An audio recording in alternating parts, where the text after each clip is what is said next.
Vodja cepljenja Jelko Kacin je v tem tednu vse svoje sile usmeril v diskreditiranje Zdravstvenega doma Ljubljana in zaposlenim očital, da zaostajajo pri cepljenju. Na očitke so iz Zdravstvenega doma nemudoma odgovorili in navedli konkretne razloge za zamude.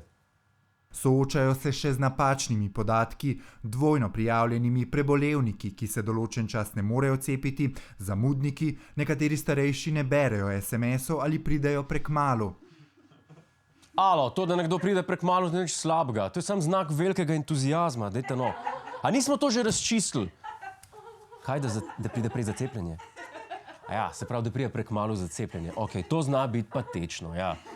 Je pa treba na tem mestu vseeno malce pokarati zdravstvene domove. Če organizirajo cepljenje 80-letnikov, obveščajo pa preko SMS sporočil. Če ni vse s tistimi velikimi črkami, bo težko za prebrati. Pa še pozabijo lahko, da so dobili sporočilo, ne? Pač ga ne odprejo. Če želijo starejši obvestiti o datumu cepljenja, naj to objavijo tam, kjer bojo za ziher prebrali. V cajtngah med usmrtnicami. Poleg naštetih pa je direktorica Zdravstvenega doma Ljubljana opozorila na še eno cepilno težavo.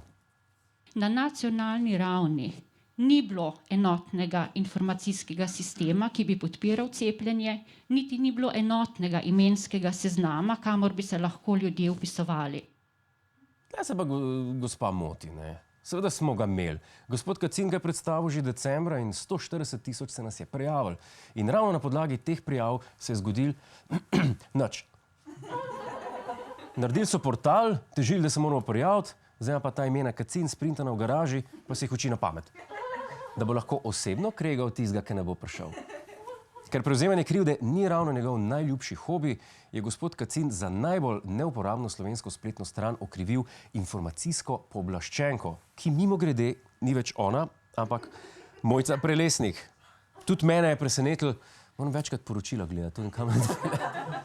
Je pa logično, da je Kacin okrivil njo, ker e-uprava se nahaja na internetu in internet je pač nekaj, s čimer se ona ukvarja. Zgleda je dodal še eno poglavje svojo novo izdano knjigo izgovorov, ki vas že čaka v bolje založenih kioskih. V njej najdete izgovore, ki jih lahko uporabite v situacijah, kot so, ne vem, recimo, če ste pozabili odnesti smeti, kriv je pes, ker vas je zamotil po Kacinovo. Kaj je še not?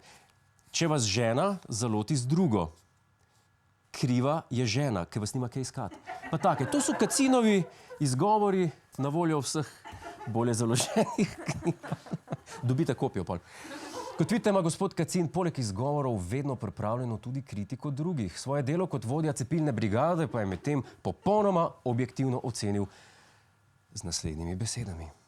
No, jaz dobivam veliko pohval starejših, ki so cepljeni in so zadovoljni in srečni, da so to končno opravili. Veliko pohval. Gospod Kacin prejema veliko pohval. Sicer za delo, ki so ga opravili zdravstveni domovi, ampak vseeno veliko pohval. Važna je številka in ne namen. Hej, to je naš YouTube kanal, klikni na ta gumb in se naroči, da boš na tekočem. Polajkaj pa nas tudi na Facebooku in na Twitterju, pa na ulici, pa na kakšnem javnem WC-ju.